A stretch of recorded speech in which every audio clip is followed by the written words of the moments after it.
स्वाध्याय 4 ના example number 1 2 3 4 જોયા હતા. પાંચમો એક્ઝામ્પલ છે.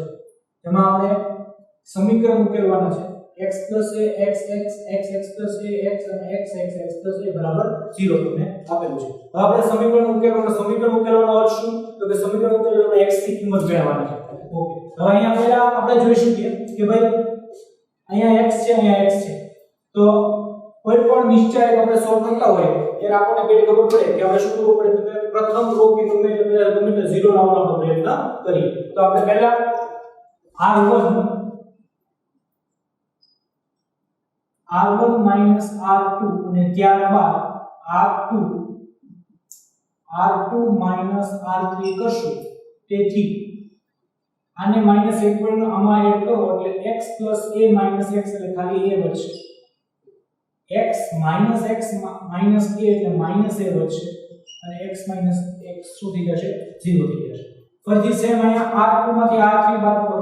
x - x 0, x a - x એટલે a, x - x - a એટલે -a.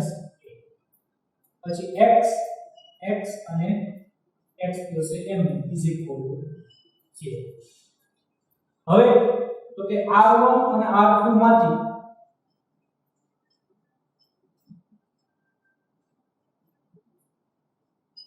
a સામાન્ય લેતા, તેથી અહીંયા a સ્ક્વેર આવશે. જ્યાં સમય 0 ના છેદમાં જવા દેવાનો છે. 1 - 1 0 0 1 - 1 અને x a = 0. હજી એક વધારાના એક 0 લાવવા માટે આપણે પ્રયત્ન કરી લઈએ. તો c2 + c1 કરીએ. તેથી આને સમય 0 ની છેદમાં જવા દો. 1 0 x એમને આને એક પડે આમાં એક -1 + 1 0 થઈ જાય અને 1 એમને રહેશે. x + x ને 2x થશે. આ 0 -1 x + a એમને = 0. બે 0 આવી ગયા છે.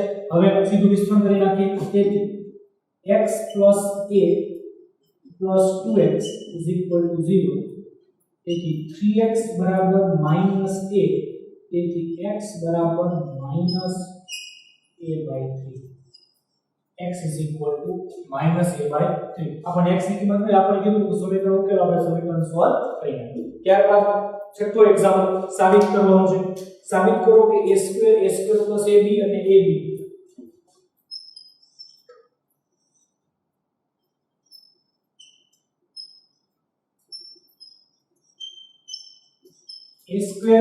+ ab bc b² + bc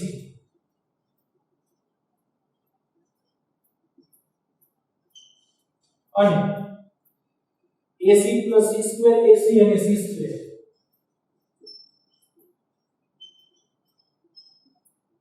= 4 a² b² c². આવો આપણે સાબિત કરવાનું છે કે a² આ તમને ડાબી બાજુ આપે એના બદલે 4 a² b² c² સાબિત કરવાનું. હવે સાબિત માટે પહેલા LHS = a² + ab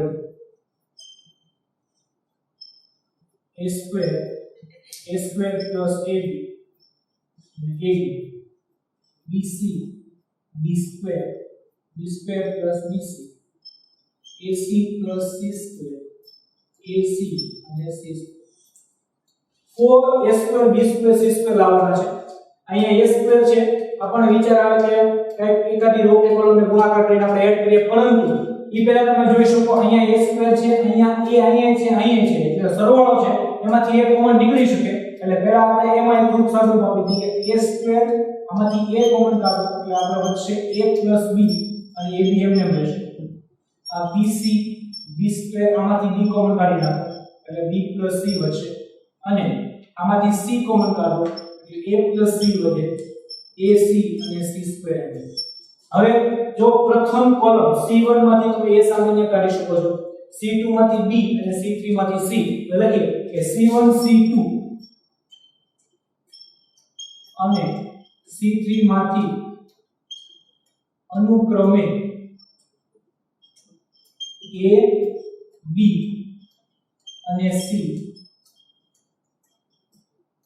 સામાન્ય લેતા એટલે કે અહીંયા આવશે a b c એક a વચ્ચે અહીંયા a b વચ્ચે અને અહીંયા b વચ્ચે અહીંયા c વચ્ચે b વચ્ચે અને b c અહીંયા a c a અને c આવું સાબિત કરવાનું હતું 4a2 b2 c2 એમાંથી a b c એક આપણે આવી ગયા હવે અહીંયા a b છે અહીંયા b છે અહીંયા c છે તો કોઈ પણ રીતે તમે પહેલા r1 r2 કરો r1 r2 કરો તો a b c a b એટલે b વચ્ચે ખાલી અહીંયા આવશે c b અહીંયા a માંથી a વયો જશે એટલે ખાલી c વચ્ચે a b એમને b એમને અને a એમને b c અને c એમને હવે આપણે શું કરશું તો કે મારા બનેલા 0 લાવવાનો પ્રયત્ન કરો છો એક 0 આવી જાય કઈ રીતે કે r1 ની અંદર r3 એડ કરીએ r1 r3 r1 માંથી r1 r3 કરીએ is equal to abc હવે અહીંયા જો -b છે એમાં +b એડ કરવાનો -b + b 0 થઈ જાય અહીંયા c - b + b + c b cancel થઈ ગયા c + c 2c થઈ જશે અને અહીંયા c + c અહીંયા પણ 2c થઈ જશે હવે a + b b અને m b a b + c અને c b + c અને c હવે તો કે r1 માંથી 2c સામાન્ય લેતા is equal to 2ab c2 અહીંયા 0 1 1 a + b b અને a b + c અને c તો આની સીધું વિસ્તરણ કરવું હોય તો પણ કરી શકો પણ એના કરતા સરળ રીત છે હજી એક 0 લાવી એટલે c2 c3 ને -1 વડે ગુણી અને c2 માં આપણે એડ કરીએ એટલે 2ab c2 આ 0 a + b b એમને અને 1 - 1 0 થઈ જાય અહીંયા આવશે b - a b + c - c ખાલી b વધશે 1 a અને c હવે is equal to 2ab c2 ગુણાકાર કરી ab + b2 - b2 - ab એટલે કે 2ab c2 * 2ab એટલે 4a2 b2 c2 is equal to RHS જે આપણે સાબિત કરવાનું હતું અહીંયા તમે ડાયરેક્ટ વિસ્તરણ કરો તો પણ જવાબ આવી જાય પણ આ તો બને તો વધારે 0 લાવશો તો તમારે સરળ થઈ જશે સરળ થઈ જશે ચલો ક્લીન કરો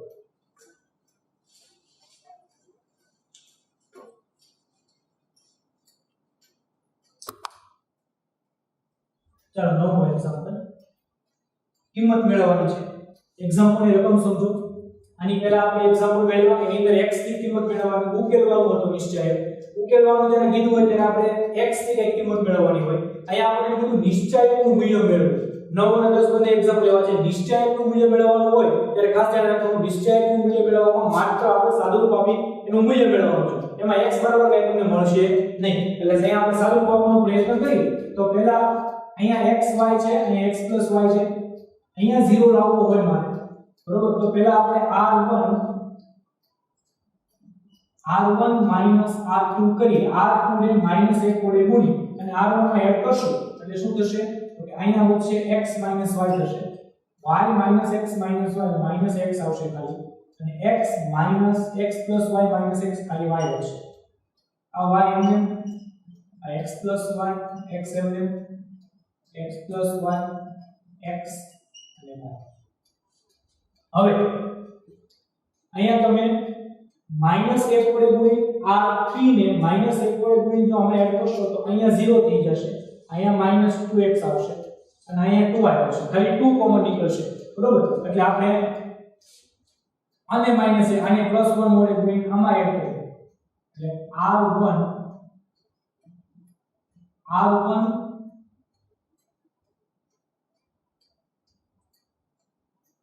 plus r3 r1 plus r3 x plus y અને x minus y એટલે x plus y plus x minus y y વધી ગયા અને 2x વધશે x minus x 0 થઈ ગયો અને y plus y અહીંયા 2y થઈ ગયો આ y એમને x plus y x plus y x અને y હવે પહેલા r1 માંથી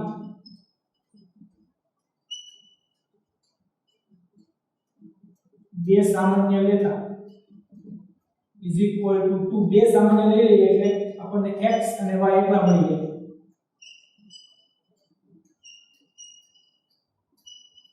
x plus y x અને y હવે r1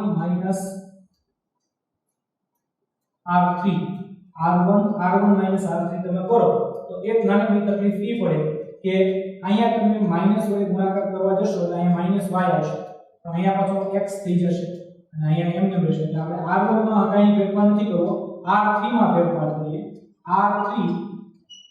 r3 minus r1 કરીએ r3 minus r1 is equal to 2 into x 0 y x plus y અને x plus y minus x એટલે ખાલી y રહેશે x minus 0 x એમ રહેશે અને y minus y શું થઈ ગયા 0 હવે આપણે આની કિંમત જ મેળવવાની છે બરાબર તો વધારે પડતા કોઈ પણ પ્રમેયનો ઉપયોગ કરવાને બદલે ડાયરેક્ટ આપણે એનું વિસ્તરણ કરી લઈએ તો 2 into x into 0 minus x square કૌંસની અંદર x into 0 minus x square આ 0 છે લખવાની જરૂર નથી માઈનસ 0 લખી નાખીએ plus y into xy minus xy minus y square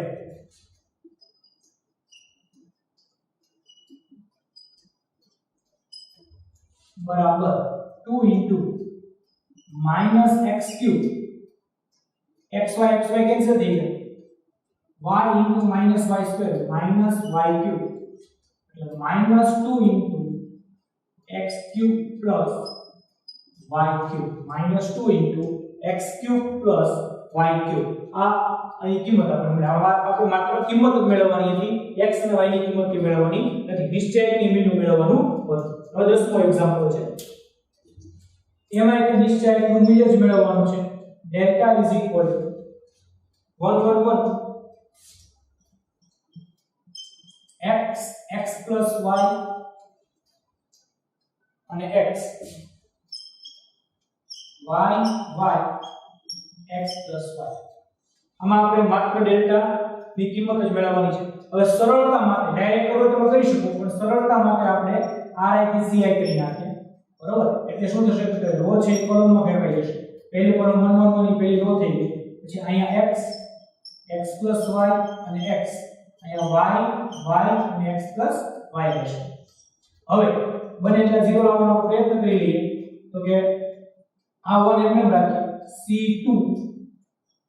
c2 minus c1 અને ત્યારબાદ c3 minus c1 કરીએ c1 ને -1 વડે ગુણીએ અને c2 અને c3 બંનેમાં આપણે એડ કરીએ આ 1 - 1 0 થઈ જશે આ -x અહીંયા આવશે x plus y minus x એટલે ખાલી y આવશે y minus y 0 થઈ જશે તે જ રીતે અહીંયા 1 - 1 0 થઈ જશે x minus x પણ 0 થઈ જશે x plus y minus y માત્ર શું વધશે x આનો ડાયરેક્ટ આપણે વિસ્તરણ કરી નાખીએ 1 into yx minus 0 બાકી 0 છે -0 plus 0 પણ જરૂર નથી એટલે શું વધ્યું કે xy આપણને આનો જવાબ શું આવ્યો તો કે xy આપણને કિંમત મળી આપણે જે કિંમત મેળવવાની હતી કિંમત મેળવી લીધી ત્યારબાદ આપણે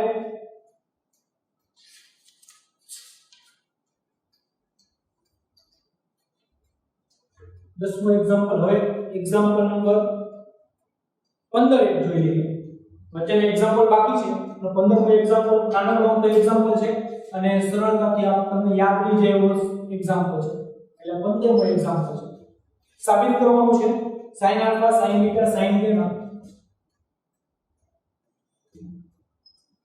sin આલ્ફા sin બીટા અને sin gamma cos alpha cos beta અને cos gamma cos alpha plus delta beta plus delta cos alpha plus delta cos beta plus delta અને cos gamma plus delta is equal to 0 સાબિત કરવાનું છે. નિશ્ચયકના ગુણધર્મોનો તમે ઉપયોગ કરો, direct 0 સાબિત ન થાય, પહેલા આપણે નિશ્ચયકના ગુણધર્મોનો ઉપયોગ કરવો પડે. તો LHS બરાબર sin આલ્ફા sin બીટા અને sin gamma cos alpha cos beta અને cos gamma cos alpha plus delta cos beta plus delta અને cos ગામા પ્લસ ડેલ્ટા. હવે ત્રિકોણમિતિનો ઉપયોગ કરીએ. cos આલ્ફા પ્લસ બીટા નું સૂત્ર is equal to sin alpha sin beta અને sin gamma cos alpha cos beta cos gamma.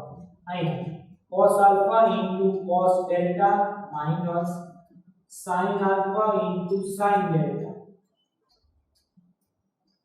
cos beta cos delta minus sin beta sin delta અને cos gamma cos delta minus sin gamma sin delta. હવે નિશ્ચયકના પાંચમા ગુણધર્મનો ઉપયોગ કરીએ. પ્રથમ અને બીજી column બંને સમાન છે. થર્ડ કોલમની અંદર બે સભ્યોનો સરવાળો અથવા બાદબાકી છે, એટલે આપણે આને બે અલગ અલગ નિશ્ચયકમાં વિભાજિત કરી શકીએ. sin alpha sin beta sin gamma cos alpha cos beta અને cos ગામા. અહીં cos alpha cos delta cos beta cos delta cos gamma cos delta minus sin alpha sin beta sin gamma cos alpha cos beta cos gamma અને અહીં sin alpha sin delta sin beta sin delta sin gamma sin delta. હવે આની અંદર આપણે C3 માંથી cos delta સામાન્ય લેતા, એ જ રીતે આમાં C3 માંથી sin ડેલ્ટા સામાન્ય લેતા એટલે શું થઈ જશે ઇઝ ઇક્વલ ટુ અહીંયા cos ડેલ્ટા એમને રહેશે, બહાર આવી જશે. અહીંયા sin alpha sin beta sin gamma cos alpha cos beta cos gamma cos delta નીકળી ગયું એટલે cos alpha cos beta cos gamma minus sin delta. અહીંયા sin alpha sin beta sin gamma cos alpha cos beta cos gamma sin alpha sin beta sin gamma. અહીંયા C2 બરાબર C3 છે, અહીંયા C1 બરાબર C3 છે. બે row કે column સરખી હોય તો નિશ્ચયકનું મૂલ્ય 0 થાય, એટલે cos delta 0 minus sin delta 0 is equal to 0 is equal to RHS જમણી બાજુ. આ રીતે નિશ્ચયકના ગુણધર્મોનો ઉપયોગ કરી અને આપણે આ નિશ્ચયકનું મૂલ્ય શું સાબિત કર્યું તો કે 0 સાબિત કરી નાખ્યું. બરોબર, આટલું રાખીએ. હવે નેક્સ્ટ આપણે 13 અને 14 એક્ઝામ્પલ બાકી કરશું, એટલું આપણે રાખીએ. 15 એક્ઝામ્પલ